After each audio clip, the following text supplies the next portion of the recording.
Hi friends, periodic table new SCERT standard 9 chapter. അപ്പോൾ ആ ചാപ്റ്ററിന്റെ second part video ആണ് നമ്മൾ ഇന്ന് ചെയ്യുന്നത്. ഫസ്റ്റ് പാർട്ടിൽ നമ്മൾ എന്തൊക്കെ കാര്യങ്ങളാണ് പഠിച്ചിരുന്നത്? പീരിയോഡിക് ടേബിളുമായി ബന്ധപ്പെട്ടിട്ടുള്ള ഇലക്ട്രോൺ വിന്യാസം, ഗ്രൂപ്പ് നമ്പർ, അതുപോലെ ഇലക്ട്രോൺ വിന്യാസവും പിരീഡ് നമ്പറും അങ്ങനെയുള്ള കാര്യങ്ങൾ. പിന്നെ പ്രധാനപ്പെട്ട ഗ്രൂപ്പ് മൂലകങ്ങൾ, മെയിൻ ഗ്രൂപ്പ് എലമെന്റ്സിനെ കുറിച്ച് പഠിച്ചു. ഇന്ന് ഉത്കൃഷ്ട വാതകങ്ങൾ, നോബിൾ ഗ്യാസസ് ആണ് പഠിക്കാനായിട്ട് പോകുന്നത്. ഓക്കെ, അപ്പൊ നോക്കാം. ഈ നോബിൾ ഗ്യാസസ് ഒക്കെ എവിടെ വരുന്നതാണ്? ഈ മെയിൻ ഗ്രൂപ്പ് എലമെന്റ്സിൽ വരുന്നതാണ്. ഗ്രൂപ്പ് 1, 2, അതുപോലെ 13 മുതൽ 18 വരെയുള്ള ഗ്രൂപ്പിലെ മൂലകങ്ങളൊക്കെയാണ് മെയിൻ ഗ്രൂപ്പ് എലമെന്റ്സ് അല്ലെങ്കിൽ പ്രാതിനിധ്യ മൂലകങ്ങൾ, റെപ്രസെന്റേറ്റീവ് എലമെന്റ്സ് എന്ന് പറയുന്നത്. കഴിഞ്ഞ ക്ലാസ്സിൽ പഠിച്ചതാ. അപ്പോൾ അതിൽ ഉത്കൃഷ്ട വാതകങ്ങൾ ഓൺവേർഡ്സ് ആണ് ഇന്ന് നമ്മൾ പഠിക്കാനായിട്ട് പോകുന്നത്. ഓക്കെ അല്ലേ? ഉത്കൃഷ്ട വാതകം അല്ലെങ്കിൽ നോബിൾ ഗ്യാസ്.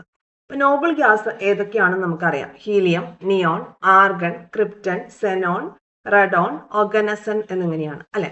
അപ്പൊ ഇതിൽ ഉത്കൃഷ്ട വാതകങ്ങൾ അല്ലെ നോബിൾ ഗ്യാസസിന്റെ പ്രതീകങ്ങളും ആറ്റോമിക നമ്പറും ഇലക്ട്രോൺ വിന്യാസവും ഗ്രൂപ്പ് നമ്പറുമാണ് തന്നിരിക്കുന്നത്. അപ്പൊ ബാക്കിയുള്ള കാര്യങ്ങൾ നമുക്കൊന്ന് ഫില്ല് ചെയ്യാം. ഹീലിയത്തിന്റെ ആറ്റോമിക നമ്പർ 2 ആണ്, ഇലക്ട്രോൺ വിന്യാസം 2 ആണ്, ഗ്രൂപ്പ് നമ്പർ 18. ഇനി അടുത്തത് നിയോൺ. നിയോണിന്റെ 10 ആണ് കേട്ടോ, ആറ്റോമിക നമ്പർ 10 ആണ്. അപ്പോ ഇലക്ട്രോൺ വിന്യാസം എങ്ങനെ വരും? 2, 8 എന്ന രീതിയിൽ വരും അല്ലെ. 2, 8 ഇതെല്ലാം 18ാമത്തെ ഗ്രൂപ്പിലെ മൂലകങ്ങളാണ്. ഇനി ആർഗന്റെ 18 ആണ് നമ്പർ. അതിന്റെ ഇലക്ട്രോണിക് കോൺഫിഗറേഷൻ നമുക്ക് എങ്ങനെ എഴുതാം? 2, 8. അപ്പൊ 10 ആയല്ലോ. ഇനി ബാക്കി ഒരു 8 ഇലക്ട്രോൺ കൂടി ഉണ്ട്. അപ്പൊ 2, 8, 8 എന്നുള്ളതാണ് ആർഗണിന്റെ ഇലക്ട്രോണിക് കോൺഫിഗറേഷൻ. ഓക്കെ, ഇനി അടുത്തത് ക്രിപ്റ്റോൺ ആണ് തന്നിരിക്കുന്നത്. ക്രിപ്റ്റോണിന്റെ 36 ആണ്. 18ാം ഗ്രൂപ്പിലെ എല്ലാ എലമെന്റ്സും ഇവിടെ തന്നിട്ടില്ല, കുറച്ച് മാത്രമേ ഉള്ളൂ. ഇപ്പൊ ഹീലിയം, നിയോൺ, ആർഗൺ, ക്രിപ്റ്റൺ ആണ് തന്നിരിക്കുന്നത്. പിന്നെ സെനോൺ, റഡോൺ, ഓഗനസണും കൂടി ഉണ്ടല്ലോ. ഓക്കെ, അപ്പൊ എത്രയും കാര്യങ്ങൾ വെച്ച് നമുക്ക് നോക്കാം. ഇതെല്ലാം എന്താണ്? ഗ്രൂപ്പ് നമ്പർ 18 തന്നെയാണ്. മുകളിൽ കൊടുത്തിരിക്കുന്നവ ഉത്കൃഷ്ട വാതകങ്ങളാണ്. ഇതെല്ലാം 18ാമത്തെ ഗ്രൂപ്പിലാണ് വരുന്നത്. ഓക്കെ അല്ലേ?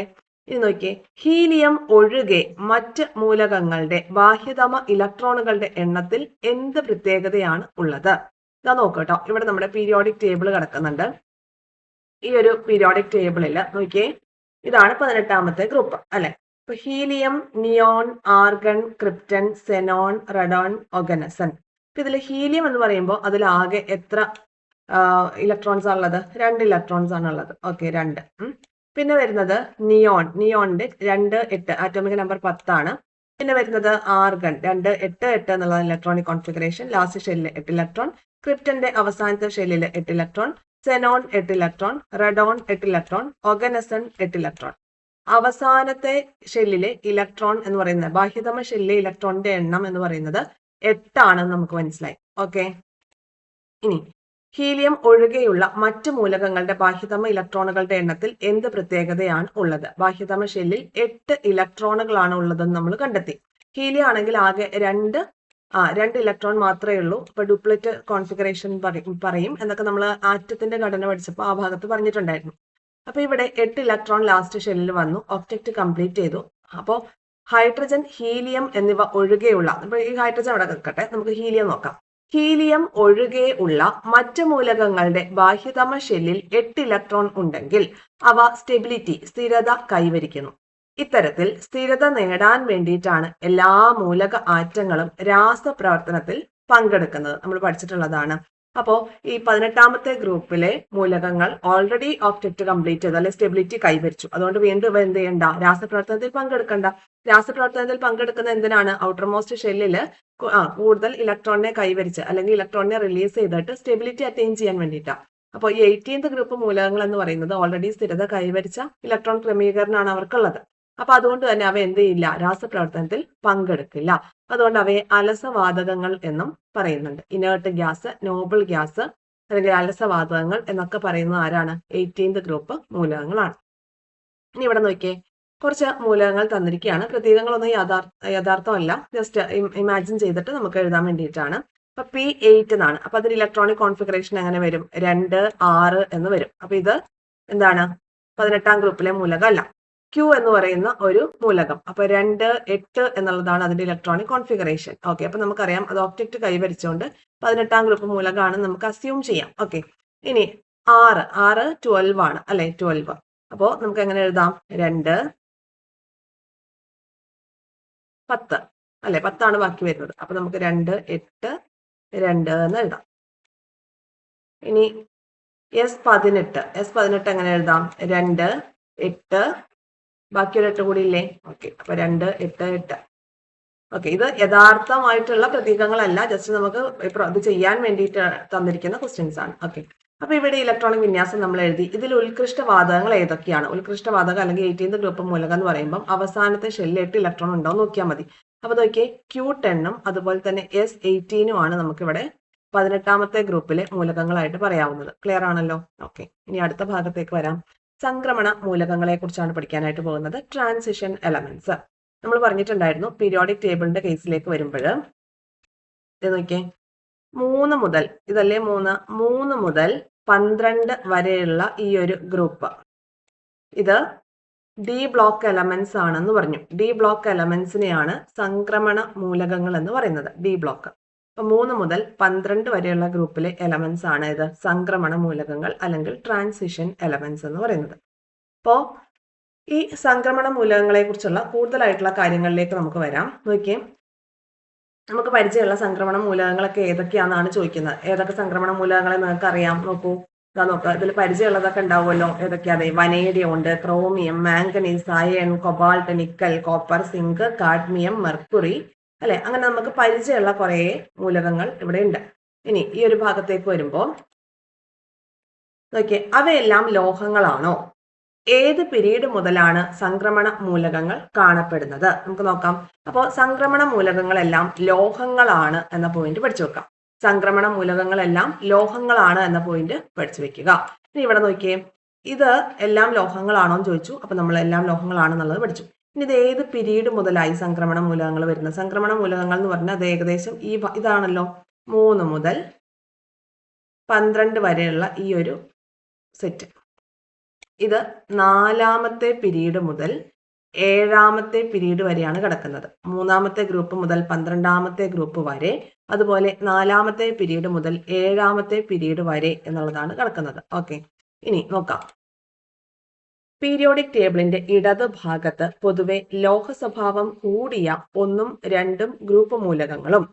അപ്പോൾ പീരിയോഡിക് ടേബിളിന്റെ ഇടത് സൈഡിൽ ലെഫ്റ്റ് സൈഡിൽ എന്താ കാണിക്കുന്നത്? നോക്കിയേ, പീരിയോഡിക് ടേബിളിന്റെ ലെഫ്റ്റ് സൈഡിൽ കാണുന്നത് ലോഹ സ്വഭാവം കൂടിയിട്ടുള്ള മൂലകങ്ങളാണ്. ഇത് ലെഫ്റ്റിൽ നിന്ന് റൈറ്റ് സൈഡിലേക്ക് വരുമ്പോൾ ലോഹ സ്വഭാവം കുറഞ്ഞു വരും. മനസ്സിലാവുന്നുണ്ടോ? ലെഫ്റ്റ് സൈഡിൽ ലോഹ സ്വഭാവം കൂടിയ മൂലകങ്ങളാണ് കിടക്കുന്നത്, അല്ലെങ്കിൽ ലോഹങ്ങളാണ്. ലോഹ സ്വഭാവം കൂടിയവയാണ് ലോഹങ്ങളാണെന്ന് പറയും. ഇവിടുന്ന് ഇങ്ങോട്ട് വരുമ്പോൾ ഈ റൈറ്റ് സൈഡിലേക്ക് വരുന്തോറും ലോഹ സ്വഭാവം കുറഞ്ഞാണ് വരുന്നത്. ഇനി പീരിയോഡിക് ടേബിളിന്റെ ഇടത് ഭാഗത്ത് പൊതുവെ ലോഹ സ്വഭാവം കൂടിയ 1ഉം 2ഉം ഗ്രൂപ്പ് മൂലകങ്ങളും, വലത് ഭാഗത്ത് പൊതുവെ ലോഹ സ്വഭാവം കുറഞ്ഞ 13 മുതൽ 18 വരെയുള്ള ഗ്രൂപ്പിലെ മൂലകങ്ങളുമാണ് കാണപ്പെടുന്നത്. ഇതിന്റെ അടിസ്ഥാനത്തിൽ സംക്രമണ മൂലകങ്ങളുടെ സ്ഥാനം നമ്മൾ എങ്ങനെ മനസ്സിലാക്കാം എന്നാണ്. നോക്കിയേ, ലോഹ സ്വഭാവം കൂടിയ മൂലകങ്ങൾക്കും ലോഹ സ്വഭാവം പൊതുവെ കുറഞ്ഞ മൂലകങ്ങൾക്കും ഇടയിലാണ് അവയുടെ സ്ഥാനം നമ്മൾ പറഞ്ഞു. അപ്പോൾ 2ാമത്തെ ഗ്രൂപ്പിലെ ലോഹ സ്വഭാവം കൂടിയ മൂലകങ്ങളിൽ നിന്ന് 13ാം ഗ്രൂപ്പ് മുതൽ ലോഹ സ്വഭാവം പൊതുവെ കുറഞ്ഞ മൂലകങ്ങളിലേക്കുള്ള ഒരു യാത്ര, ക്രമാനുഗതമായ പരിവർത്തനമാണ് നടക്കുന്നത്, അല്ലെ സംക്രമണമാണ് നടക്കുന്നത്. അതുകൊണ്ടാണ് 3 മുതൽ 12 വരെയുള്ള ഗ്രൂപ്പിൽ ഉൾപ്പെടുന്ന മൂലകങ്ങളെ സംക്രമണ മൂലകങ്ങൾ എന്ന് പറയുന്നത്. 3 മുതൽ 12 വരെയുള്ള ഗ്രൂപ്പിലെ മൂലകങ്ങളെയാണ് സംക്രമണ മൂലകങ്ങൾ എന്ന് പറയുന്നത്. അപ്പോൾ 2ാമത്തെ ഗ്രൂപ്പ്, 1ാമത്തെ ഗ്രൂപ്പിലും 2ാമത്തെ ഗ്രൂപ്പിലും ഹൈലി ലോഹ സ്വഭാവമുള്ള മൂലകങ്ങളാണ് ഉള്ളത്. പിന്നെ വരുന്ന 3 മുതൽ 12 വരെയുള്ള ഗ്രൂപ്പിൽ പൊതുവെ ഇവിടുന്ന് ഈ ഒരു 12ന്റെ അടുത്തേക്ക് പോകുമ്പോൾ 12ാമത്തെ ഗ്രൂപ്പിലേക്ക് എത്തുമ്പോൾ ലോഹ സ്വഭാവം കുറഞ്ഞു വരും. അത് കഴിഞ്ഞ് 13 മുതൽ 18ലേക്ക് വരുമ്പോൾ പിന്നെയും ലോഹ സ്വഭാവം കുറയുകയാണ് ചെയ്യുന്നത്. അപ്പോൾ ലോഹ സ്വഭാവം കൂടിയതിൽ നിന്ന് കുറഞ്ഞതിലേക്കുള്ള ഒരു യാത്രയാണ്, ഒരു സംക്രമണമാണ്. അതുകൊണ്ടാണ് ഈ 3 മുതൽ 12 വരെയുള്ള ഗ്രൂപ്പിലെ എലമെന്റ്സിനെ നമ്മൾ എന്ത് പറയുന്നത്? സംക്രമണ മൂലകങ്ങൾ എന്ന് പറയുന്നത്. ഓക്കെ, കംപ്ലീറ്റ് ആയി. അടുത്തത് ഈ ഐഡിയ കംപ്ലീറ്റ് ആയി. ഇനി അടുത്തത് ഇവിടെ ഒരു ബോക്സിൽ 12ാമത്തെ ഗ്രൂപ്പ് മൂലകങ്ങളെ കുറിച്ച് എന്താണ്, അത് മൂലകങ്ങളിൽ സംക്രമണ മൂലകങ്ങളായി പൊതുവെ പരിഗണിക്കപ്പെടുന്നുണ്ടെങ്കിലും യഥാർത്ഥത്തിൽ അവ സംക്രമണ മൂലകങ്ങളല്ല എന്നൊക്കെ പറഞ്ഞു തന്നിട്ടുണ്ട്. അതായത് പ്രത്യേകിച്ച് ഈ 3 മൂലകങ്ങളെയാണ് പറയുന്നത്. Zinc, cadmium, mercury. ഇത് PYQ കൂടിയാണ്. കപട സംക്രമണ മൂലകങ്ങൾ എന്നാണ് പറയുന്നത്. അതിനുള്ള കാരണങ്ങളൊക്കെ നമ്മൾ തൊട്ടടുത്ത ചാപ്റ്ററിൽ പഠിക്കും കേട്ടോ. ഓക്കെ, അപ്പൊ അന്നേരം പറയാം. അപ്പൊ ഈ ഒരു ഭാഗത്തേക്ക് നമുക്ക് തിരിച്ചു വരാം.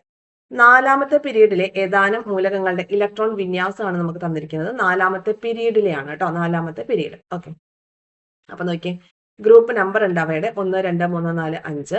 ഇനി 4ാമത്തെ പീരീഡിലെയാണ് തന്നിരിക്കുന്നത്. ഇലക്ട്രോൺ വിന്യാസം തന്നിട്ടുണ്ട്. അപ്പൊ 4ാമത്തെ പീരീഡ് ആണെന്നുള്ളത് ഓർക്കാം. 4ാമത്തെ പീരീഡ്, ഇതിന്റെ ഗ്രൂപ്പ് നമ്പർ 1, 2, 3, 4, 5 എന്നാണ്. 4ാമത്തെ പീരീഡ് ആണ്. 1ഉം 2ഉം ഗ്രൂപ്പുകളിലെ മൂലകങ്ങൾ ഇലക്ട്രോൺ വന്നു ചേരുന്നത് അവസാന ഷെല്ലിലാണെന്ന് പട്ടികയിൽ നിന്ന് നമുക്ക് മനസ്സിലായി അല്ലെ.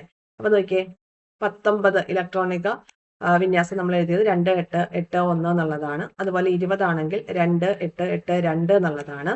ഇനി 3 മുതൽ 5 വരെയുള്ളത് ഇവിടെ തന്നിട്ടുണ്ട്, നോക്കാം. അപ്പൊ ഇതിൽ സ്കാൻഡിയത്തിന്റെ ആറ്റോമിക നമ്പർ 21 ആണ്. നമ്മൾ സാധാരണ എഴുതുമ്പോൾ എങ്ങനെ എഴുതും? 2, 8, 8, 3 എന്ന് എഴുതും. 3 എന്ന് എഴുതും അല്ലെ. പക്ഷെ സ്കാൻഡിയത്തിന്റെ കേസിൽ എന്താ ചെയ്യുക? ഇവിടെ 8, 3 എന്നതിന് പകരം ഇതെന്ത് ചെയ്യും? അവസാനത്തെ ഷെല്ലിൽ 2 ഇലക്ട്രോൺ നിർത്തിയിട്ട് ബാക്കി പൂരണം നടക്കുന്നത് ഈ 8ന്റെ ഇവിടെ ആയിരിക്കും. ഓക്കെ. അതുപോലെ ടൈറ്റാനിയത്തിന്റെ കേസിലും അങ്ങനെ വരും. ഓക്കെ, ടൈറ്റാനിയത്തിന്റെ കേസിലും അങ്ങനെ തന്നെയാണ് വരുന്നത്. പിന്നെ 1, 2 ഗ്രൂപ്പിലെ മൂലകങ്ങൾ ഇലക്ട്രോൺ വന്നു ചേരുന്ന അവസാനത്തെ ഷെല്ലിലാണെങ്കിൽ 3, 4, 5 എന്നീ ഗ്രൂപ്പുകളിൽ ഇലക്ട്രോൺ വന്നു ചേർന്നത് ബാഹ്യതമ ഷെല്ലിന് തൊട്ട് മുന്നിലുള്ള ഷെല്ലിലാണ് അല്ലെ. ബാഹ്യതമ ഷെല്ല് എന്ന് പറഞ്ഞാൽ ഏറ്റവും അവസാനത്തെ ഷെല്ല്. അവസാനത്തെ ഷെല്ലിന് തൊട്ട് മുന്നിലുള്ള ഷെല്ലിലാണ് ഇലക്ട്രോൺ പൂരണം നടക്കുന്നത്. ക്ലിയർ? ഇനി 6 മുതൽ 12 വരെയുള്ള ഗ്രൂപ്പിലും ഇതേ രീതിയിലാണോ ഇലക്ട്രോൺ പൂരണം നടക്കുന്നതെന്ന് പീരിയോഡിക് ടേബിളിന്റെ സഹായത്തോടു കൂടി പരിശോധിക്കാനാണ് പറഞ്ഞിരിക്കുന്നത്. അപ്പൊ ഈ കാര്യം ഇത്രേ ഉള്ളൂ. 3 മുതൽ 12 വരെയുള്ള 10 ഗ്രൂപ്പ് അല്ലെ, 3 മുതൽ 12 വരെയുള്ള 10 ഗ്രൂപ്പ് സംക്രമണ മൂലകങ്ങളിൽ ഇലക്ട്രോൺ പൂരണം നടക്കുന്നത് ബാഹ്യതമ ഷെല്ലിന്റെ തൊട്ട് മുകളിലുള്ള ഷെല്ലിലായിരിക്കും എന്ന പോയിന്റ് ഒന്ന് പഠിച്ചു വെച്ചേക്കാം. ഓക്കെ. അപ്പോ ഈ സംക്രമണ മൂലകങ്ങളുടെ ഇലക്ട്രോൺ പൂരണം നടക്കുന്നതിന് ഒരു സ്പെഷ്യാലിറ്റി ഉണ്ട്. എന്താണ്? ലാസ്റ്റ് ഷെല്ലിന്റെ തൊട്ട് മുന്നിലുള്ള ഷെല്ലിലാണ്. വനേഡിയം ആണെങ്കിലും ടൈറ്റാനിയം, ഇത് മൂന്നുമാണ് ഇപ്പൊ നമ്മൾ എക്സാമ്പിൾ പറഞ്ഞത്. സ്കാൻഡിയം, ടൈറ്റാനിയം, വനേഡിയം, ഇത് മൂന്നുമാണ് നമ്മൾ പറഞ്ഞത്. ഇത് മൂന്നിന്റെയും പ്രത്യേകതയായ ഒരു രീതിയിലാണ്. ഓക്കെ, ക്ലിയർ ആണല്ലോ? അപ്പോ ഒരേ ഗ്രൂപ്പിൽപ്പെട്ട മൂലകങ്ങൾ ഗുണങ്ങളിൽ സാദൃശ്യം കാണിക്കും നമ്മൾ ഓൾറെഡി പറഞ്ഞിട്ടുള്ളതാ. സംക്രമണ മൂലകങ്ങളും എന്ത് ചെയ്യുന്നുണ്ട്? പൊതുവെ ഗ്രൂപ്പുകളിൽ സാദൃശ്യം പ്രകടിപ്പിക്കുന്നുണ്ട്. ഗ്രൂപ്പ് എന്ന് പറഞ്ഞാൽ താഴോട്ടാണ് അല്ലെ. ഗ്രൂപ്പുകളിൽ സംക്രമണ മൂലകങ്ങൾ എന്ത് ചെയ്യുന്നുണ്ട്? സാദൃശ്യം കാണിക്കുന്നുണ്ട്. അങ്ങനെയെങ്കിൽ പിരീഡുകളിലും എന്ത് ചെയ്യുന്നുണ്ട്? സംക്രമണ മൂലകങ്ങൾ എന്ത് ചെയ്യുന്നുണ്ട്? സാദൃശ്യം കാണിക്കുന്നുണ്ട്. പിരീഡുകളിലും രാസഗുണങ്ങളിൽ സാദൃശ്യം കാണിക്കുന്നുണ്ട്. നോക്കിയേ, ഒരേ പിരീഡിലുള്ള സംക്രമണ മൂലകങ്ങളുടെ ബാഹ്യതമ ഷെല്ലിലെ ഇലക്ട്രോണുകളുടെ എണ്ണം തുല്യമാണ്. അതുകൊണ്ട് അവ പീരീഡ് എന്ന് പറഞ്ഞാൽ ഇങ്ങനെയല്ലേ. ഓക്കെ, പീരീഡുകളിലും ഇവ എന്ത് ചെയ്യുന്നുണ്ട്? ഇവ രാസഗുണങ്ങളിൽ സാദൃശ്യം കാണിക്കുന്നുണ്ട്. ഇവിടെ എക്സാമ്പിൾ പറഞ്ഞതിലേക്ക് ഒന്നുകൂടി നമുക്ക് തിരിച്ചു പോയിട്ട് വരാം. സ്കാൻഡിയം, ടൈറ്റാനിയം, വനേഡിയം, അപ്പൊ അവ 4ാമത്തെ പീരീഡിലുള്ള മൂലകങ്ങളാണ് എന്ന് നമ്മൾ പറഞ്ഞു. അപ്പോൾ ഇവയുടെ ബാഹ്യതമ ഷെല്ലിലുള്ള ഇലക്ട്രോണിന്റെ എണ്ണത്തിൽ ഇവരെന്ത് കാണിക്കുന്നുണ്ട്? സിമിലാരിറ്റി, ഓൾമോസ്റ്റ് ഒരു സിമിലാരിറ്റി കാണിക്കുന്നുണ്ട്. അപ്പൊ അതുകൊണ്ട് നമുക്ക് പറയാം എന്താ? പീരീഡുകളിലും, ഗ്രൂപ്പുകളിൽ മാത്രമല്ല പീരീഡുകളിലും ട്രാൻസിഷൻ എലമെന്റ്സ് എന്ത് ചെയ്യുന്നുണ്ട്? സിമിലാരിറ്റി കാണിക്കുന്നുണ്ട്. സംക്രമണ മൂലകങ്ങൾ സിമിലാരിറ്റി കാണിക്കുന്നുണ്ട്. ഓക്കെ, ഇനി ഈ ഒരു ടേബിള് നിങ്ങളൊന്ന് പഠിച്ചു വെച്ചേക്കുക. കാരണം SCERT-യിൽ ഇങ്ങനെ തന്നതുകൊണ്ട് നമ്മൾ അതൊന്ന് പഠിച്ചു വെക്കുന്നത് നല്ലതാണ്. രാസപദാർത്ഥത്തിന്റെ പേര് നിക്കൽ സൾഫേറ്റ്. NiSO4 എന്നുള്ളതാണ് രാസസൂത്രം. ഓക്കെ, നിറം വരുന്നത് ബ്ലൂ കളറാ. ഒരു മഞ്ഞ കലർന്ന പച്ച നിറമായിരിക്കും, അല്ലെങ്കിൽ മഞ്ഞ കലർന്ന ബ്ലൂ കളറായിട്ടാണ് കാണുന്നത്. പിന്നെ കോപ്പർ സൾഫേറ്റ് CuSO4 5H2O, തുരിശ് കേട്ടോ, ബ്ലൂ കളർ. അറിയാലോ തുരിശിന്റെ കളർ എങ്ങനെയാന്നുള്ളത്. കാൽസ്യം കാർബണേറ്റ് CaCO3 വൈറ്റ് കളറിലും അതുപോലെ കളർലെസ് ആയിട്ടും കാണപ്പെടുന്നുണ്ട്. പിന്നെ വരുന്നത് പൊട്ടാസ്യം പെർമാംഗനേറ്റ് KMnO4 ആണ്, പർപ്പിൾ കളറിലാണ്. കൊബാൾട്ട് നൈട്രേറ്റ് CaNO3 ട്വൈസ് ആണ് കേട്ടോ, CaNO3 ട്വൈസ്, ഒരു ലൈറ്റ് റെഡ് കളറിലാണ് കാണുന്നത്. പൊട്ടാസ്യം ഡൈക്രോമേറ്റ് K2CrO2 എന്നുള്ളതാണ് കേട്ടോ. പൊട്ടാസ്യം ഡൈക്രോമേറ്റ് ആണ്, ഒരു ഓറഞ്ച് കലർന്ന റെഡ് കളർ അല്ലെങ്കിൽ റെഡ് കളറിലാണ് പൊട്ടാസ്യം ഡൈക്രോമേറ്റ് കാണുന്നത്. പിന്നെ ഫെറസ് സൾഫേറ്റ് ആണെങ്കിൽ ഒരു ലൈറ്റ് ഗ്രീൻ കളറിലുമാണ് കാണുന്നത്. FeSO4 ആണ് ഫെറസ് സൾഫേറ്റ്. ഓക്കെ, അപ്പോൾ ഈ രാസസൂത്രങ്ങളൊക്കെ ഒന്ന് ഓർത്ത് വെച്ചേക്കുക. കാരണം SCERT-യിൽ ഇങ്ങനെ ഒരു ടേബിൾ ആയിട്ട് ഇങ്ങനെ തന്നുകൊണ്ട് ഒന്ന് ഓർത്ത് വെക്കുന്നത് നല്ലതായിരിക്കും. ഓക്കെ അല്ലേ? അപ്പോൾ ഇവിടെ കൊടുത്തിട്ടുള്ള രാസവസ്തുക്കൾ നമ്മൾ രാസസൂത്രവും നിറവും ഒക്കെ നമ്മൾ ഒന്ന് നോക്കി. ഇനി അടുത്ത ഭാഗത്തേക്ക് വരാലോ. ഇവിടെ നമുക്ക് മനസ്സിലായി, ഇവിടുത്തെ ഈ ഒരു കോമ്പിനേഷൻ എന്ന് പറയുന്നത് സംക്രമണ മൂലകങ്ങൾ അടങ്ങിയിട്ടുള്ള ഒരു കോമ്പിനേഷൻ ആണ് അല്ലെ. അപ്പൊ അവയ്ക്കൊക്കെ എന്താണ്? പ്രധാനമായിട്ടും നിറമുള്ളവയാണ് എന്ന് കാണിക്കാനാണ് നമ്മൾ ആ ഒരു ടേബിൾ ചെയ്തത്. മിക്ക സംക്രമണ മൂലകങ്ങളുടെ സംയുക്തങ്ങളും എന്താണ്? നിറമുള്ളവയാണ്. ഇനി സംക്രമണ മൂലകങ്ങളുടെ കാര്യങ്ങളൊക്കെ നമുക്കിവിടെ ഈ ബോക്സിൽ തന്നിട്ടുണ്ട്. പ്രത്യേകമായിട്ട് ഓർത്ത് വെക്കേണ്ട കാര്യങ്ങളാണ്. ഇത്രയും നേരം നമ്മൾ പറഞ്ഞു ഒന്ന് കൺസോൾട്ടേറ്റ് ചെയ്യുകയാണെങ്കിൽ 3 മുതൽ 12 വരെയുള്ള ഗ്രൂപ്പുകളിൽ ഉൾപ്പെട്ട മൂലകങ്ങളെയാണ് എന്ത് പറയുന്നത്? സംക്രമണ മൂലകങ്ങൾ അല്ലെങ്കിൽ ട്രാൻസിഷൻ എലമെന്റ്സ് എന്ന് പറയും. Transition elements. പിന്നെ റെപ്രസെന്റേറ്റീവ് എലമെന്റ്സ് നമ്മൾ പറഞ്ഞത് ഓർക്കുന്നുണ്ടോ? മെയിൻ ഗ്രൂപ്പ് എലമെന്റ്സിന് റെപ്രസെന്റേറ്റീവ് എലമെന്റ്സ് എന്ന് പറയും. കാരണം അതിനകത്ത് എന്തുണ്ട്? മെറ്റൽ ഉണ്ട്, നോൺ മെറ്റൽ ഉണ്ട്, മെറ്റലോയിഡ് ഉണ്ട്, സോളിഡ്, ലിക്വിഡ്, ഗ്യാസ് എല്ലാത്തിനെയും റെപ്രസെന്റേറ്റീവ്സ് വരുന്നുണ്ട്. അതുകൊണ്ടാണ് മെയിൻ ഗ്രൂപ്പ് എലമെന്റിന് റെപ്രസെന്റേറ്റീവ് എലമെന്റ്സ് എന്ന് പറയുന്നത്. ഇത് തമ്മിൽ പേര് തമ്മിൽ മാറിപ്പോകരുത്. ഇത് എന്താണ്? ഡി ബ്ലോക്ക് എലമെന്റ്സ് ആണ്. ഡി ബ്ലോക്ക് എലമെന്റ്സിനെയാണ് ട്രാൻസിഷൻ എലമെന്റ്സ് അല്ലെങ്കിൽ സംക്രമണ മൂലകങ്ങൾ എന്ന് പറയുന്നത്. കാരണം എന്താണ്? ലോഹങ്ങൾ ലെഫ്റ്റ് സൈഡിൽ കിടക്കുന്നതൊക്കെ 1ഉം 2ഉം ഗ്രൂപ്പിലെ ലോഹങ്ങളാണ്. അതിൽ നിന്ന് 13 എന്നുള്ള ഗ്രൂപ്പിലേക്ക് ഒരു ട്രാൻസിഷൻ ആണ് വരുന്നത്. അപ്പൊ 3 മുതൽ 12 വരെയുള്ള ഗ്രൂപ്പുകളെ നമ്മൾ എന്ത് പറയുന്നു? ട്രാൻസിഷൻ എലമെന്റ്സ് അല്ലെങ്കിൽ സംക്രമണ മൂലകങ്ങൾ എന്ന് പറയും. ഓക്കെ, ഇവയിൽ ബാഹ്യതമ ഷെല്ലിന് തൊട്ട് മുകളിലുള്ള ഷെല്ലിലാണ് ഇലക്ട്രോൺ പൂരണം നടക്കുന്നത്. അതൊന്ന് പ്രത്യേകം നോട്ട് ചെയ്യണം. ഈ ഒരു ഭാഗത്ത് എസ്പെഷ്യലി നമ്മൾ നോട്ട് ചെയ്ത് വെക്കേണ്ട ഒരു പോയിന്റ് ആണ് ഇത്. ഇനി ഗ്രൂപ്പിലും പിരീഡിലും രാസഗുണങ്ങളിൽ പൊതുവെ സാദൃശ്യം കാണിക്കുന്നതാണ് ഈ ഒരു ട്രാൻസിഷൻ എലമെന്റ്സ് എന്ന് പറയുന്നത്. ഇവ ലോഹങ്ങളാണ്. ഓക്കെ, ഇവയുടെ സംയുക്തങ്ങളെല്ലാം പൊതുവെ നിറമുള്ളതാണ്. ആ സംയുക്തങ്ങളുടെ കുറച്ച് എക്സാമ്പിൾ ആണ് നമ്മൾ മുകളിൽ പറഞ്ഞിരുന്നത്. ഓക്കെ അല്ലേ? കോപ്പർ സൾഫേറ്റ്, അതൊക്കെ എന്താണ്? ഒരു നീല കളറാണ്. പിന്നെ നിക്കൽ സൾഫേറ്റ് NiSO4 എന്താ പറഞ്ഞത്? മഞ്ഞ കലർന്ന ഒരു പച്ച കളറാണെന്നൊക്കെ പറഞ്ഞില്ലേ? ഓക്കെ, അപ്പൊ അതൊക്കെ ഈ ഒരു ട്രാൻസിഷൻ എലമെന്റ് സംയുക്തങ്ങൾക്കുള്ള എക്സാമ്പിൾസ് ആണ് പറഞ്ഞത്. അപ്പോൾ ട്രാൻസിഷൻ എലമെന്റ്സിന്റെ സംയുക്തങ്ങളെല്ലാം പൊതുവെ നിറമുള്ളവയാണെന്ന് പറയും. ഇനി ലെന്തനോയിഡുകളെ കുറിച്ചും ആക്ടിനോയിഡുകളെ കുറിച്ചുമാണ് ഇനി പഠിക്കാനായിട്ട് പോകുന്നത്. പീരിയോഡിക് ടേബിളിൽ 6ാമത്തെ പീരീഡിൽ എത്ര മൂലകങ്ങൾ ഉണ്ടെന്നാണ് ചോദിച്ചിരിക്കുന്നത്. അപ്പൊ ആ ചോദ്യത്തിലേക്ക് വരുന്നതിന് മുന്നേ എന്താണ് ലെന്തനോയിഡ്, എന്താണ് ആക്ടിനോയിഡ് എന്ന് നോക്കാം. ഇവിടെ ഇത് കണ്ടോ? ലാന്തനം മുതൽ അതുപോലെ എന്താണ് ലുട്ടീനിയം വരെയുള്ള മൂലകങ്ങളെ ഇതാ ഈ ഭാഗത്ത് വരേണ്ടവയാണ്. അവയെയാണ് ഒരു വാല് പോലെ ഇവിടെ കൊടുത്തിരിക്കുന്നത്. ഇവയെയാണ് എന്ത് വിളിക്കുന്നത്? ലെന്തനോയിഡുകൾ എന്ന് വിളിക്കുന്നത്. ഇനി അടുത്തത് ആക്ടിനോയിഡുകൾ മുതൽ ലോറൻഷ്യം വരെ, ആക്ടീനിയം മുതൽ ലോറൻഷ്യം വരെയുള്ള മൂലകങ്ങൾ ഇതാ ഇവിടെ കണ്ടോ ഒരു വാല് പോലെ കൊടുത്തിരിക്കുന്നു. ഇവയെ ആക്ടിനോയിഡുകൾ എന്നും വിളിക്കുന്നുണ്ട്. ഓക്കെ, അപ്പൊ ലെന്തനോയിഡ് എന്താണ്, ആക്ടിനോയിഡ് എന്താന്നുള്ളത് മനസ്സിലായി. ഇവയെ എഫ് ബ്ലോക്കിലാണ് ഇൻക്ലൂഡ് ചെയ്തിരിക്കുന്നത് നമ്മൾ പഠിച്ചു. എഫ് ബ്ലോക്കിലാണ്. ഇത് രണ്ടും 1ഉം 2ഉം ഗ്രൂപ്പുകൾ എസ്, ഇത് 13 മുതൽ 18 വരെയുള്ളത് പി, 3 മുതൽ 12 വരെയുള്ളത് ഡി ബ്ലോക്ക്. അതുപോലെ ലെന്തനോയിഡുകളും ആക്ടിനോയിഡുകളും എഫ് ബ്ലോക്കിലുമാണ് വരുന്നത്. ക്ലിയർ ആയല്ലോ? ഇനി നമുക്ക് ചാപ്റ്ററിലേക്ക് വരാം, നോക്കാം. ഇവിടെ കുറച്ച് എക്സാമ്പിളുകളൊക്കെ പറഞ്ഞിട്ടുണ്ട്. നമ്മൾ ഡയറക്റ്റ് കാര്യത്തിലേക്കാണ് വരുന്നത്. 6ാമത്തെ പീരീഡിലാണ് ലെന്തനത്തെയും തുടർന്ന് വരുന്ന 14 മൂലകങ്ങളെയും പീരിയോഡിക് ടേബിളിൽ ഇൻക്ലൂഡ് ചെയ്തിരിക്കുന്നത്. കണ്ടതാണല്ലോ? നോക്കാം, ഒന്നുകൂടി നോക്കിയേക്കാം. ഇത് നോക്ക്, ആറാമത്തെ പീരീഡിലാണ് വരുന്നത് ലെന്താനം മുതൽ ലുട്ടീനിയം വരെയുള്ളത്. 7ാമത്തെ പീരീഡിലാണ് ആര് വരുന്നത്? ആക്ടീനിയം മുതൽ ലൗറേഷ്യം വരെയുള്ള കാര്യങ്ങൾ. അപ്പൊ 6ാമത്തെ പീരീഡിൽ ലെന്തനോയിഡുകളും 7ാമത്തെ പീരീഡിൽ ആക്ടിനോയിഡുകളുമാണ് വരുന്നത്. ഓക്കെ, അപ്പൊ 6ാമത്തെ പീരീഡിൽ ലെന്തനത്തെയും തുടർന്ന് വരുന്ന 14 മൂലകങ്ങളെയും പീരിയോഡിക് ടേബിളിന് ചുവടെ പ്രത്യേകമായി ക്രമീകരിച്ചിരിക്കുന്നു. ആറ്റോമിക നമ്പർ 57 ആയിട്ടുള്ള ലെന്തനം മുതൽ ആറ്റോമിക നമ്പർ 71 ആയിട്ടുള്ള ലുട്ടീഷ്യം വരെയുള്ള മൂലകങ്ങളെ ലെന്തനോയിഡുകൾ എന്ന് വിളിക്കുന്നു. ഇനി 7ാമത്തെ പീരീഡിലെ ആക്ടീനിയവും തുടർന്ന് വരുന്ന 14 മൂലകങ്ങളും പീരിയോഡിക് ടേബിളിൽ ലെന്തനോയിഡുകൾക്ക് ചുവടെ പ്രത്യേകമായി ക്രമീകരിച്ചിരിക്കുന്നു. ആറ്റോമിക നമ്പർ 89 ആയ ആക്ടീനിയം മുതൽ ആറ്റോമിക നമ്പർ 103 ആയിട്ടുള്ള ലോറൻഷ്യം വരെയുള്ള മൂലകങ്ങളെ ആക്ടിനോയിഡുകൾ എന്നും വിളിക്കുന്നു. ക്ലിയർ ആയല്ലോ? ഓക്കെ, പൊതുവെ ഈ രണ്ട് കാര്യങ്ങളും ലെന്താനും അതുപോലെ തന്നെ ലെന്തനോയിഡുകളും ആക്ടിനോയിഡുകളെയും ആണ് ഇത് എഫ് ബ്ലോക്ക് എലമെന്റ്സ് എന്ന് പറയുന്നത്. അതുകൂടി ഒന്ന് ഓർത്ത് വെച്ചേക്കാം. ഇനി അവയുടെ മറ്റു പേരുകളാണ് നമ്മൾ പഠിക്കുന്നത്. ലെന്തനോയിഡുകളും ആക്ടിനോയിഡുകളും അന്തസംക്രമണ മൂലകങ്ങൾ. നമ്മൾ പൊതുവെ എന്താ പറയുന്നത്? 3 മുതൽ 12 വരെയുള്ളവയെ സംക്രമണ മൂലകങ്ങൾ എന്ന് പറയും. അപ്പോ അതിന്റെ അടിയിൽ കിടക്കുന്നത് എന്ന അർത്ഥത്തിൽ അവയെ ഇന്നർ ട്രാൻസിഷൻ എലമെന്റ്സ് അല്ലെങ്കിൽ ലെന്തനോയിഡുകളും ആക്ടിനോയിഡുകളും അന്തസംക്രമണ മൂലകങ്ങൾ എന്നറിയപ്പെടുന്നുണ്ട്. അതുകൂടാതെ തന്നെ റെയർ എർത്ത് എന്നും അറിയപ്പെടുന്നുണ്ട്. ആക്ടിനോയിഡുകൾ യുറേനിയത്തിന് ശേഷമുള്ള മൂലകങ്ങൾ. ആക്ടിനോയിഡുകളിൽ യുറേനിയത്തിന് ശേഷം വരുന്ന മൂലകങ്ങളൊക്കെ ഉണ്ടല്ലോ, അതൊക്കെ എന്താണ്? മനുഷ്യനിർമ്മിതമാണ്, മാൻമെയ്ഡ് ആയിട്ടുള്ള കാര്യങ്ങളാണ്. ഇവിടെ എന്തൊക്കെയാ പറഞ്ഞത്? ലെന്തനോയിഡുകളും ആക്ടിനോയിഡുകളെയും അന്തസംക്രമണ മൂലകങ്ങൾ എന്ന് പറയുന്നുണ്ട്. ലെന്തനോയിഡുകൾക്ക് റെയർ എർത്ത് എന്നും പേരുണ്ട്. ആക്ടിനോയിഡുകളിൽ യുറേനിയത്തിന് ശേഷമായിട്ട് വരുന്ന കാര്യങ്ങളൊക്കെ ഇതാ ഇവിടെ കണ്ടോ, യുറേനിയത്തിന് ബാക്കിയായിട്ട് വരുന്ന ഇത്രയും കാര്യങ്ങൾ എന്താന്നാ പറഞ്ഞത്? മനുഷ്യനിർമ്മിതമായിട്ടുള്ള മൂലകങ്ങളാണ്. ഓക്കെ, ഇനി ഇവിടെ ഒരു ടേബിൾ തന്നിട്ടുണ്ട്. ട്രാൻസ് യുറേനിയം മൂലകങ്ങൾ. നാളെ ഇതുവരെ കണ്ടുപിടിക്കപ്പെട്ടിട്ടുള്ള 118 മൂലകങ്ങളെ ആധുനിക പീരിയോഡിക് ടേബിളിൽ ഉൾപ്പെടുത്തിയിരിക്കുന്നു. ഇവയിൽ ആറ്റോമിക നമ്പർ 1 മുതൽ 92 വരെയുള്ള മൂലകങ്ങളിൽ ടെക്നീഷ്യം, പ്രൊമിത്തിയം എന്നിവ ഒഴികെയുള്ളവ പ്രകൃതിയിൽ കാണപ്പെടുന്നതാണ്. 1 മുതൽ 92 വരെയുള്ളതിൽ ആറ്റോമിക നമ്പർ 43 ആയിട്ടുള്ള ടെക്നീഷ്യവും ആറ്റോമിക നമ്പർ 61 ആയിട്ടുള്ള പ്രൊമിത്തിയവും ഒഴികെ ബാക്കിയുള്ള 90 എണ്ണവും എന്താണ്? പ്രകൃതിയിൽ കാണപ്പെടുന്നവയാണ്.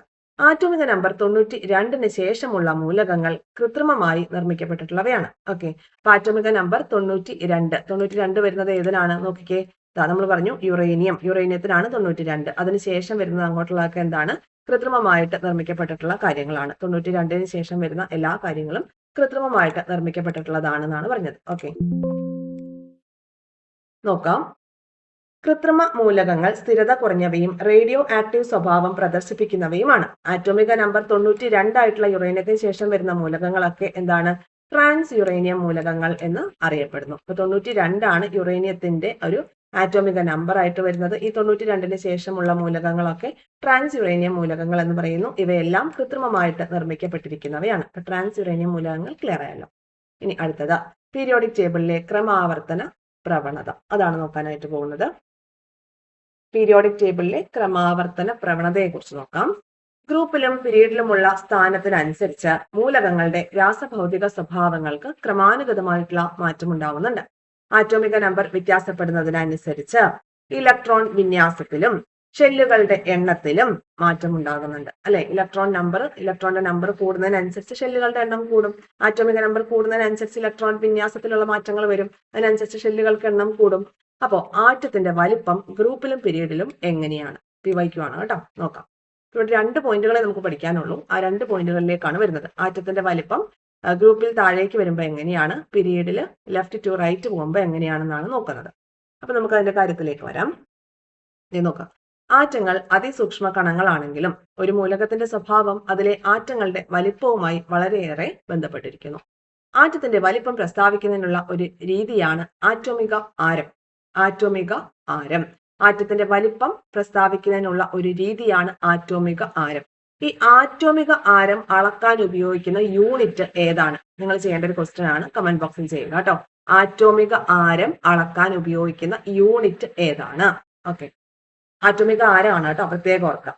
ന്യൂക്ലിയസിന്റെ കേന്ദ്ര ബിന്ദു മുതൽ ഇലക്ട്രോണുകൾ ഉൾക്കൊള്ളുന്ന ബാഹ്യതമ ഷെല്ലിലേക്കുള്ള ദൂരമായിട്ടാണ് ഇതിനെ കണക്കാക്കുന്നത്. ആറ്റോമിക റേഡിയസ് എന്ന് പറയുന്നത്, ഇവിടെ നോക്കിയേ, ഇതൊരു ന്യൂക്ലിയസിനുള്ള ആരൊക്കെ ഉണ്ട്? പ്രോട്ടോൺ, ന്യൂട്രോൺ ഉണ്ട്, നമുക്കറിയാം. ഇതിന് ഒരു 3 ഷെല്ലുകൾ ഉണ്ടെന്ന് വിചാരിക്കാം. അപ്പോ ആറ്റോമിക റേഡിയസ് അളക്കുന്നത് എങ്ങനെയാണ്?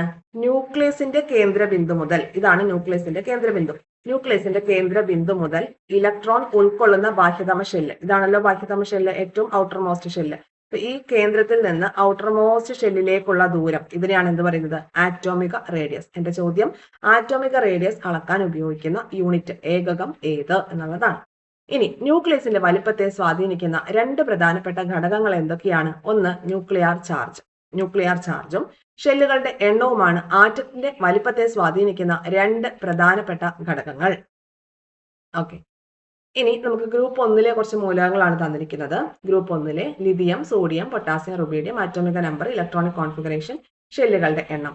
ഓക്കെ, അപ്പൊ ഷെല്ലുകളുടെ എണ്ണം എന്ന് പറയുമ്പോൾ ആദ്യം അതാണ് ന്യൂക്ലിയസിനോട് ചേർന്നിരിക്കുന്ന ഷെല്ലിൽ 2 ഇലക്ട്രോൺ ഉൾക്കൊള്ളും. 2n² ഇക്വേഷൻ ഉപയോഗിച്ചിട്ടാണ് ഇത് കണ്ടെത്തുന്നത്. അതൊക്കെ നമുക്ക് അറിയാമല്ലോ. ഓക്കെ, അപ്പൊ ഒരു ഗ്രൂപ്പിൽ മുകളിൽ നിന്ന് താഴോട്ട് വരും തോറും ഷെല്ലുകളുടെ എണ്ണത്തിന് എന്ത് സംഭവിക്കുന്നു? നോക്കിയേ, ഇത് 1ാമത്തെ ഗ്രൂപ്പാണ്. ലിഥിയം, സോഡിയം, പൊട്ടാസ്യം, റുബീഡിയം തന്നിരിക്കുന്നു. ഇതിൽ ആറ്റോമിക നമ്പർ താഴേക്ക് വരുമ്പോൾ കൂടി വരും. അതിന്റെ അർത്ഥം എന്താണ്? ഇലക്ട്രോണുകളുടെ എണ്ണം കൂടി വരും. അപ്പൊ ഷെല്ലിന്റെ എണ്ണം എന്തായിരിക്കും? ഗ്രൂപ്പിൽ താഴേക്ക് വരും തോറും ഷെല്ലുകളുടെ എണ്ണം എന്താ ചെയ്യുക? ഷെല്ലുകളുടെ എണ്ണം കൂടും. ഇനി ഷെല്ലുകളുടെ എണ്ണം കൂടുന്നത് ആറ്റത്തിന്റെ വലിപ്പത്തിനെ എങ്ങനെ സ്വാധീനിക്കുന്നു? ഷെല്ലുകളുടെ എണ്ണം കൂടുന്നതിനനുസരിച്ച് ആറ്റത്തിന്റെ വലിപ്പം എന്ത് ചെയ്യും? കൂടി വരും എന്നുള്ളത് മനസ്സിലായി. ഓക്കെ, ഇനി നോക്കിയേ, ന്യൂക്ലിയർ ചാർജ് ന്യൂക്ലിയസിനുള്ളിലെ പ്രോട്ടോണുകളുടെ എണ്ണത്തെ ആശ്രയിച്ചിരിക്കുന്നു. ആറ്റോമിക നമ്പർ കൂടുമ്പോൾ പ്രോട്ടോണുകളുടെ എണ്ണത്തിന് എന്ത് മാറ്റമാണ് ഉണ്ടാവുന്നത്? ആറ്റോമിക നമ്പർ കൂടുമ്പോൾ പ്രോട്ടോണിന്റെ എണ്ണവും എന്ത് ചെയ്യും? കൂടും അല്ലെ? പ്രോട്ടോണിന്റെ എണ്ണവും ആറ്റോമിക നമ്പറും തുല്യമല്ലേ? ഓക്കെ, അങ്ങനെയെങ്കിൽ ആറ്റോമിക നമ്പർ കൂടുന്നതിനനുസരിച്ച് ന്യൂക്ലിയർ ചാർജ് എന്ത് സംഭവിക്കുന്നു? അതായത് ന്യൂക്ലിയർ ചാർജ് എന്ന് പറഞ്ഞാൽ ന്യൂക്ലിയസിനുള്ളിലെ പ്രോട്ടോണുകളുടെ എണ്ണത്തെ ആശ്രയിച്ചിരിക്കുന്നു. പ്രോട്ടോണുകളുടെ എണ്ണം കൂടുമ്പോൾ ന്യൂക്ലിയർ ചാർജ് കൂടും. അപ്പോൾ ആറ്റോമിക ചാർജ് കൂടുന്നതിനനുസരിച്ച് ന്യൂക്ലിയർ ചാർജും എന്ത് ചെയ്യും? കൂടും. ന്യൂക്ലിയർ ചാർജ് കൂടുമ്പോൾ ന്യൂക്ലിയസിന് ബാഹ്യതമ ഇലക്ട്രോണുകളിലേക്കുള്ള ആകർഷണ ബലം കൂടും. അപ്പൊ നോക്കിയേ, ഒരു ഗ്രൂപ്പിൽ മുകളിൽ നിന്ന് താഴേക്ക് വരും തോറും ന്യൂക്ലിയർ ചാർജ് വർദ്ധിക്കുന്നുണ്ട്. അപ്പൊ അതിന്റെ സ്വാധീനത്തെ മറികടക്കുന്ന വിധത്തിൽ ഷെല്ലുകളുടെ എണ്ണം കൂടി കൂടി വരികയല്ലേ? ഷെല്ലുകളുടെ എണ്ണം കൂടുന്നതിനനുസരിച്ച് ആറ്റത്തിന്റെ വലിപ്പവും കൂടി കൂടി വരും. അപ്പൊ പഠിക്കേണ്ട പോയിന്റ് ഇതാണ്. ഗ്രൂപ്പിൽ മുകളിൽ നിന്ന് താഴേക്ക് വരും തോറും ന്യൂക്ലിയർ ചാർജ് വർദ്ധിക്കുന്നുണ്ട്, പക്ഷെ ഷെല്ലുകളുടെ എണ്ണവും കൂടുന്നുണ്ട്. അപ്പൊ ആറ്റത്തിന്റെ വലിപ്പം കൂടും. ശരിക്കും ന്യൂക്ലിയർ ചാർജ് കൂടുക എന്ന് പറയുമ്പോൾ ന്യൂക്ലിയർ ചാർജ് എന്ത് ചെയ്യും? ഈ പ്രോട്ടോണിന്റെ ചാർജ് കൂടുന്നതിനനുസരിച്ച്, അല്ലെ പ്രോട്ടോണുകളുടെ എണ്ണം കൂടുന്നതിനനുസരിച്ച് ന്യൂക്ലിയർ ചാർജ് കൂടും. അപ്പൊ വരുമ്പോൾ ഈ ഔട്ടർ മോസ്റ്റ് ഷെല്ലിൽ വരുന്ന ഇലക്ട്രോണിനൊക്കെ ഇങ്ങോട്ട് ഉള്ളിലേക്ക് ഇങ്ങനെ വലിക്കുകയല്ലേ ചെയ്യുക. പക്ഷെ ഇവിടെ ഷെല്ലുകളുടെ എണ്ണം കൂടി കൂടി വരുന്നതനുസരിച്ച് എന്ത് ചെയ്യും? ആറ്റത്തിന്റെ വലിപ്പവും കൂടി കൂടി വരും. ഓക്കെ അല്ലേ? ഇനി അടുത്തത് പീരിയോഡിക് ടേബിളിലെ രണ്ടാമത്തെ പീരീഡിന്റെ കാര്യമാണ് പറയാനായിട്ട് പോകുന്നത്. അപ്പൊ ഗ്രൂപ്പിന്റെ കേസിൽ നമ്മൾ പഠിച്ചു. ഗ്രൂപ്പിന്റെ കേസിലാണെങ്കിൽ മുകളിൽ നിന്ന് താഴേക്ക് വരുമ്പോൾ ആറ്റത്തിന്റെ വലിപ്പം കൂടി കൂടിയാണ് വരുന്നത്. ഇനി അടുത്തത് പീരീഡിന്റെ കേസാണ് പഠിക്കാനായിട്ട് പോകുന്നത്. രണ്ടാമത്തെ പീരീഡിൽ നോക്കിയാൽ lithium, beryllium, boron, carbon, nitrogen, oxygen, florin. ഇവിടെ നോക്കാം, ബാഹ്യതമ ഷെല്ലിൽ ഇവിടെ 1 ഇലക്ട്രോൺ, ഇവിടെ 2, 3, 4, 5, 6, 7 എന്ന രീതിയിൽ പോകുന്നു. അപ്പോ പീരീഡില് ഇടതു നിന്ന് വലത്തോട്ട് പോകും തോറും ഷെല്ലുകളുടെ എണ്ണത്തിൽ എന്തെങ്കിലും മാറ്റം കാണുന്നുണ്ടോ? ഷെല്ലുകളുടെ എണ്ണം എന്തായിരിക്കും? സെയിം തന്നെയായിരിക്കും അല്ലെ? ഷെല്ലുകളുടെ എണ്ണം സെയിം തന്നെയായിരിക്കും. ന്യൂക്ലിയർ ചാർജ് കൂടുന്നുണ്ടോ? ന്യൂക്ലിയർ ചാർജ് ആയിരിക്കുമല്ലോ. അതായത് പ്രോട്ടോണുകളുടെ എണ്ണം കൂടുമ്പോൾ ന്യൂക്ലിയർ ചാർജ് ഓട്ടോമാറ്റിക് ആയിട്ട് കൂടും. അപ്പൊ ഇവിടെ നോക്കിയേ, 9 ഇലക്ട്രോൺ ആണുള്ളത്. അപ്പോൾ പ്രോട്ടോണിന്റെ എണ്ണവും 9 തന്നെയാണ്. അപ്പൊ അങ്ങനെ വരുമ്പോൾ എങ്ങനെയാണ്?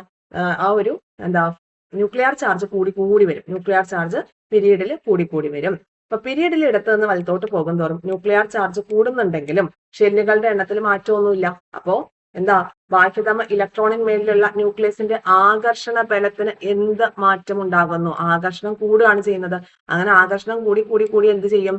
ഇതിനെ ഉള്ളിലേക്ക്, ഈ ഔട്ടർ മോസ്റ്റ് ഷെല്ലിലുള്ള ഇലക്ട്രോണിനെ എന്ത് ചെയ്യും? ഉള്ളിലേക്ക് പിടിച്ചു വലിക്കും അല്ലെ? ഈ പ്രോട്ടോൺ അല്ലെങ്കിൽ ഈ ഒരു ന്യൂക്ലിയസ് ഉള്ളിലേക്ക് പിടിച്ചു വലിക്കും. അങ്ങനെ പിടിച്ചു വലിക്കുന്നതനുസരിച്ച് ആറ്റത്തിന്റെ വലിപ്പം എന്താ ചെയ്യുക? ആറ്റത്തിന്റെ വലിപ്പം കുറഞ്ഞാണ് വരിക. മനസ്സിലായോ? അപ്പൊ ഗ്രൂപ്പിന്റെ കേസിലാണെങ്കിൽ ഷെല്ലുകളുടെ എണ്ണം കൂടുന്നുണ്ട്, ന്യൂക്ലിയർ ചാർജ് കൂടുന്നുണ്ടെങ്കിലും അവിടെ എന്ത് ചെയ്യുന്നുണ്ട്? അവിടെ ഷെല്ലുകളുടെ എണ്ണം കൂടി കൂടി വരുന്നുണ്ട്. അപ്പൊ ഔട്ടർ മോസ്റ്റ് ഷെല്ലിലേക്കുള്ള ഇലക്ട്രോണിലേക്കുള്ള ഒരു അട്രാക്റ്റീവ് ഫോഴ്സ് കുറയാണ്. ഒരു സ്ക്രീനിങ് എഫക്റ്റ് അവിടെ ഉണ്ടാവുന്നുണ്ട്. അപ്പൊ ആ ഒരു സ്ക്രീനിങ് എഫക്റ്റ് കാരണം ഔട്ടർ മോസ്റ്റ് ഷെല്ലിലേക്കുള്ള ആ ഒരു ഒരു അട്രാക്ഷൻ കുറഞ്ഞു വരും. അപ്പൊ അതുകൊണ്ട് ഗ്രൂപ്പിൽ മുകളിൽ നിന്ന് താഴേക്ക് പോകും തോറും ആറ്റത്തിന്റെ വലിപ്പം കൂടി വരുന്നു. എന്നാൽ പീരീഡിന്റെ കേസിൽ ഇടതു നിന്ന് വലത്തേക്ക് പോകും തോറും ഷെല്ലുകളുടെ എണ്ണത്തിൽ വ്യത്യാസമൊന്നുമില്ല. പക്ഷെ ന്യൂക്ലിയർ ഫോഴ്സ് കൂടി വരുന്നുണ്ട്. ന്യൂക്ലിയർ ചാർജ്, ഫോഴ്സ് അല്ല ചാർജ്, ന്യൂക്ലിയർ ചാർജ് കൂടി വരുന്നുണ്ട്. അപ്പൊ ഈ ന്യൂക്ലിയർ ചാർജ് കൂടുന്നതിനനുസരിച്ച് ഇവ ഔട്ടർ മോസ്റ്റ് ഷെല്ലിനെ ഉള്ളിലേക്ക് വലിക്കും അല്ലെ? ഉള്ളിലേക്ക് വലിക്കുകയാണ് ചെയ്യുന്നത്. അങ്ങനെ വരുമ്പം ഇടത് നിന്ന് വലത്തേക്ക് പോകുമ്പോൾ അല്ലെ പീരീഡില് ഈ ഒരു ആറ്റത്തിന്റെ സൈസ് കുറഞ്ഞാണ് വരുന്നത്. പീരീഡിൽ ഇടത്ത് നിന്ന് വലത്തേക്ക് പോകുമ്പോൾ ആറ്റത്തിന്റെ സൈസ് കുറഞ്ഞു വരുന്നു. അതിന് കാരണം എന്ന് പറയുന്നത് ഈ സ്ക്രീനിങ് പ്രഭാവമാണ്. ഷീൽഡിംഗ് പ്രഭാവം അല്ലെങ്കിൽ സ്ക്രീനിങ് പ്രഭാവം എന്നൊക്കെ പറയും. എന്ന് വെച്ചാൽ ഒരു ഗ്രൂപ്പിൽ മുകളിൽ നിന്ന് താഴേക്ക് വരും തോറും ഷെല്ലുകളുടെ എണ്ണം കൂടുന്നുണ്ട്. തൽഫലമായി ബാഹ്യതമ ഇലക്ട്രോണുകൾ ന്യൂക്ലിയസിൽ നിന്ന് അകലെയാണ്. അപ്പൊ അങ്ങനെ വരുമ്പോൾ ന്യൂക്ലിയസിലേക്കുള്ള അട്രാക്ഷൻ കുറയുകയാണ് ചെയ്യുന്നത്. ഉള്ളിലുള്ള ഷെല്ലുകളിലെ ഇലക്ട്രോണുകളുടെ എണ്ണം കൂടുന്നതിനനുസരിച്ച് ബാഹ്യതമ ഷെല്ലിലെ ഇലക്ട്രോണുകളിൽ ന്യൂക്ലിയസിനുള്ള ആകർഷണം ക്രമമായി കുറയും അല്ലെ? അപ്പൊ ന്യൂക്ലിയസിൽ നിന്ന് ഔട്ടർ മോസ്റ്റ് ഷെല്ലിലേക്കുള്ള ദൂരം കൂടുന്നതിനനുസരിച്ച് ആ ന്യൂക്ലിയസും ഔട്ടർ മോസ്റ്റ് ഷെല്ലും തമ്മിലുള്ള അട്രാക്ഷൻ കുറയും. അതിനെയാണ് സ്ക്രീനിങ് പ്രഭാവം എന്ന് പറയുന്നത്, അല്ലെങ്കിൽ ഷീൽഡിംഗ് പ്രഭാവം എന്ന് പറയുന്നത്. ഇമ്പോർട്ടന്റ് ആണ്. ഒരു പീരീഡിൽ ഇടത്ത് നിന്ന് വലത്തോട്ട് പോകും തോറും ഷെല്ലുകളുടെ എണ്ണത്തിൽ മാറ്റമില്ല. അപ്പൊ നമ്മൾ മുകളിൽ കണ്ടിട്ടുള്ള പീരീഡ് ഒന്നുകൂടി എടുത്ത് നോക്കാം. ഈ പീരീഡിൽ ഇടത്ത് നിന്ന് വലത്തോട്ട് പോകും തോറും ഷെല്ലുകളുടെ എണ്ണത്തിൽ മാറ്റമൊന്നുമില്ല. ഷെല്ലുകളുടെ എണ്ണം സെയിം ആണ് എന്ന് നമ്മൾ പഠിച്ചു. ഓക്കെ, അപ്പോൾ ഷെല്ലുകളുടെ എണ്ണം സെയിം ആണ്. ഷെല്ലുകളുടെ എണ്ണം എത്രയാണ് ഇവിടെ? ഇത് രണ്ടാമത്തെ പീരീഡിലാണ്. അപ്പൊ രണ്ട് ഷെല്ലുകളാണ് വേണ്ടത്. ഓക്കെ, ഫ്ലൂറിന്റെ 9 ഇലക്ട്രോണിനെ ഒക്കുപ്പൈ ചെയ്യാൻ 2 ഷെല്ല് മതി. ലിഥിയത്തിന്റെ 3 ഇലക്ട്രോണിനെ ഒക്കുപ്പൈ ചെയ്യാൻ 2 ഷെല്ല് മതി. പക്ഷേ ഇവിടെ ഔട്ടർ മോസ്റ്റ് ഷെല്ലിൽ കണ്ടോ 1 ഇലക്ട്രോൺ, ഇവിടെ 2 ഇലക്ട്രോൺ, 3 ഇലക്ട്രോൺ, 4, 5, 6, 7. അങ്ങനെ വരുമ്പോ ഇതിന്റെ ന്യൂക്ലിയസിലേക്ക് വരുമ്പോൾ ഈ ഫ്ലൂറിന്റെ ആറ്റോമിക നമ്പർ എത്രയാണ്? 9 ആണ്. ഈ 9 തന്നെയല്ലേ പ്രോട്ടോണിന്റെ എണ്ണവും വരുന്നത്? ഇവിടെ ലിഥിയത്തിന്റെ ആറ്റോമിക നമ്പർ എത്രയാണ്? 3 ആണ്. അത് തന്നെയല്ലേ പ്രോട്ടോണിന്റെ എണ്ണം എന്ന് പറയുന്നത്? അപ്പൊ 3ൽ നിന്ന് 9ലേക്ക് എത്തി. അതിനർത്ഥം ന്യൂക്ലിയസിന്റെ ചാർജ് കൂടി വരും. പക്ഷെ ഇവിടെ ഷെല്ലുകളുടെ എണ്ണം സെയിം തന്നെയാണ്. അപ്പോൾ ഈ ന്യൂക്ലിയസിന്റെ ചാർജ് അല്ലെ അധികം ചാർജ് ഉള്ള ന്യൂക്ലിയസ് എന്താ ചെയ്യുക, ഈ ഇലക്ട്രോണുകളെ ഉള്ളിലേക്ക് വലിക്കും, അല്ലെങ്കിൽ ഇലക്ട്രോണുകളായിട്ട് കൂടുതൽ അട്രാക്ഷൻ അവർക്ക് ഉണ്ടായിരിക്കും. അപ്പൊ അങ്ങനെ വരുമ്പോൾ ആറ്റത്തിന്റെ സൈസ് ചുരുങ്ങി ചുരുങ്ങി ചെറുതാവുകയാണ് ചെയ്യുക. അതാണ് നമ്മൾ പറഞ്ഞു വന്നത്. ഓക്കെ അല്ലേ? ക്ലിയർ അല്ലേ?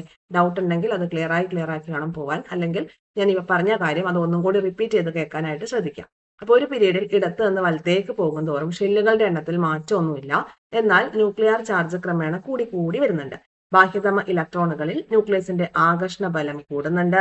അതിനാൽ ആറ്റത്തിന്റെ വലിപ്പം കുറയുന്നു. കാരണം എന്താ? ഈ ആകർഷണ ബലം കാരണം ഈ ന്യൂക്ലിയസ് എന്ത് ചെയ്യുന്നുണ്ട്? ഏറ്റവും ബാഹ്യതമ ഷെല്ലിലുള്ള ഇലക്ട്രോണിനെ ഉള്ളിലേക്ക് വലിക്കും. അങ്ങനെ ആറ്റത്തിന്റെ വലിപ്പം കുറഞ്ഞു കുറഞ്ഞു വരും.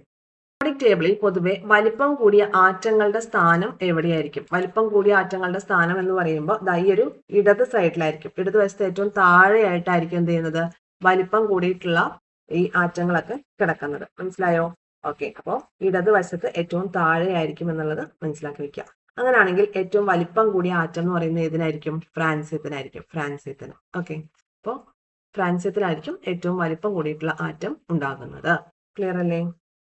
ഇനി പീരിയോഡിക് ടേബിളിൽ പൊതുവെ വലിപ്പം കുറഞ്ഞ ആറ്റങ്ങളുടെ സ്ഥാനം എവിടെയായിരിക്കും? അത് ഈ വലതുവശത്തായിരിക്കും. വലതുവശത്ത് ഏറ്റവും മുകളിലായിരിക്കും എന്ത് ചെയ്യുന്നത്?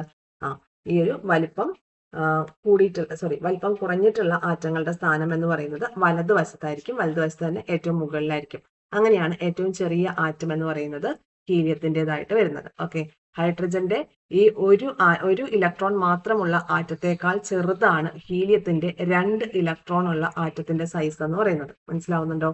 ഓക്കെ, അപ്പൊ ഏറ്റവും ചെറിയ ആറ്റം വരുന്നത് ഹീലിയം ആണ്. പീരിയോഡിക് ടേബിളിൽ പൊതുവെ വലിപ്പം കുറഞ്ഞ ആറ്റങ്ങളുടെ സ്ഥാനം കാണപ്പെടുന്നത് വലതുവശത്ത് ഏറ്റവും മുകളിലായിട്ട് ആയിരിക്കും. ഓക്കെ, ഹീലിയത്തിന് 2 ഇലക്ട്രോൺ ആണ്.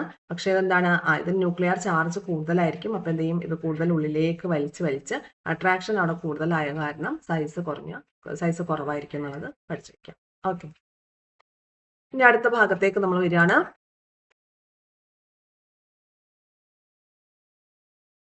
ഈ ഒരു ഭാഗം കൂടി വായിക്കാം.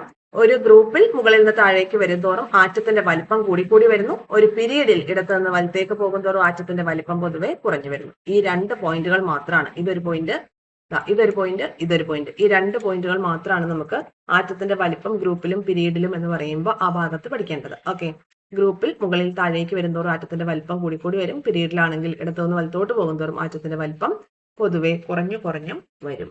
ഓക്കെ, ഇനി ഇവിടെ പറയുന്നുണ്ട് അയോണീകരണ ഊർജ്ജം, ഇലക്ട്രോൺ നെഗറ്റിവിറ്റി, അതിനെക്കുറിച്ചൊക്കെ നമ്മൾ അടുത്ത ചാപ്റ്ററിലായിരിക്കും പഠിക്കുന്നത് എന്നുള്ളത് കേട്ടോ. അപ്പൊ ഇത്രയും കാര്യങ്ങളാണ് ഈ ഒരു ചാപ്റ്ററിൽ. അപ്പൊ 2 പാർട്ട് കൊണ്ട് നമ്മൾ പീരിയോഡിക് ടേബിൾ എന്ന് പറയുന്ന 9th സ്റ്റാൻഡേർഡിലെ ലെസൺ കംപ്ലീറ്റ് ചെയ്തു. ഓക്കെ, ഈ വിലയിരുത്താമെന്നുള്ള ചോദ്യങ്ങൾ ഇമ്പോർട്ടന്റ് ആണ്. അത് നമ്മൾ റിവിഷൻ ടൈമിൽ നമുക്കത് ടെലഗ്രാം ചാനലിൽ ചെയ്യാം കേട്ടോ. കാരണം ഈ ഭാഗത്തുനിന്ന് ചോദ്യങ്ങൾ അതേപോലെ ഇപ്പം വരാനുള്ള സാധ്യതയുണ്ട്. ഓക്കെ, അപ്പൊ ഇനി അടുത്തത് നമ്മൾ ചെയ്യാനായിട്ട് പോകുന്നത് പീരിയോഡിക് ടേബിളും ഇലക്ട്രോൺ വിന്യാസവും എന്ന 10th standard new SCERT chapter ആയിരിക്കും. അപ്പൊ അവിടെ കുറച്ചും കൂടി അഡീഷണൽ ആയിട്ടുള്ള കാര്യങ്ങൾ, സബ്ഷെൽ ഇലക്ട്രോണിക് കോൺഫിഗറേഷൻ, അങ്ങനെയുള്ള കുറച്ച് അധികം കാര്യങ്ങൾ പഠിക്കാനായിട്ടുണ്ട്. നമുക്ക് തൊട്ടടുത്ത വീഡിയോയിൽ ആ കാര്യങ്ങൾ ചെയ്യാം. അപ്പോഴാണ് നമുക്കൊരു കണക്ഷനോട് കൂടി പോകാൻ പറ്റുള്ളൂ. ആ ഒരു ചാപ്റ്റർ ഒരു 3 പാർട്ട് കൊണ്ടൊക്കെ നമുക്ക് തീർക്കാനായിട്ട് സാധിക്കും. അതോടുകൂടി പീരിയോഡിക് ടേബിൾ കംപ്ലീറ്റ് ആവും. ക്ലാസ്സുകളൊക്കെ യൂസ്ഫുൾ ആകുന്നുണ്ടോ? ഉണ്ടെങ്കിൽ തീർച്ചയായും കമന്റ് ബോക്സിൽ പറയുക. നിങ്ങളുടെ സപ്പോർട്ടൊക്കെ ഇപ്പോൾ വളരെ കുറവാണ് കേട്ടോ. സപ്പോർട്ട് കുറവാണെങ്കിൽ നമുക്ക് വീഡിയോ ചെയ്യാനുള്ള ഒരു ഊർജ്ജം അത് നഷ്ടപ്പെടും. അപ്പോൾ തീർച്ചയായിട്ടും സപ്പോർട്ട് ചെയ്യുക. കാണുന്ന വീഡിയോയ്ക്ക് എന്തെങ്കിലുമൊക്കെ നിങ്ങളുടെ ജെന്യൂൻ ആയിട്ടുള്ള അഭിപ്രായങ്ങൾ പറയുക, അല്ലെങ്കിൽ എന്തെങ്കിലും പോരായ്മകൾ ഉണ്ടെങ്കിൽ അത് പറയുക. പിന്നെ ടെലഗ്രാം ചാനലിലേക്ക് കൂടി ജോയിൻ ചെയ്ത് വെച്ചേക്കുക കേട്ടോ. അവിടെയാണ് നമ്മൾ പെയ്ഡ് കോഴ്സ് തുടങ്ങാൻ പോകുന്നതിന്റെ അപ്ഡേഷൻസും കാര്യങ്ങളൊക്കെ നമുക്ക് കിട്ടാനായിട്ട് പോകുന്നത്. മെയ് ഓൺവേർഡ്സ് നമ്മൾ അത് സ്റ്റാർട്ട് ചെയ്യും. അപ്പോൾ താല്പര്യം ഉണ്ടെങ്കിൽ അത് പർച്ചേസ് ചെയ്യാം. അപ്പോൾ അപ്ഡേഷൻസ് ഒക്കെ ലഭിക്കണ്ടേ? പിന്നെ സ്റ്റഡി പ്ലാനും വീക്ക്ലി എക്സാമും ഒക്കെ ടെലഗ്രാമിലുണ്ട്, നിങ്ങൾക്ക് അറിയാമല്ലോ. അപ്പോൾ നിങ്ങളുടെ ഫ്രണ്ട് സർക്കിളിലേക്ക് കൂടിയൊക്കെ ഒന്ന് ഷെയർ ചെയ്തെത്തിച്ച് സപ്പോർട്ട് ചെയ്യുക. താങ്ക്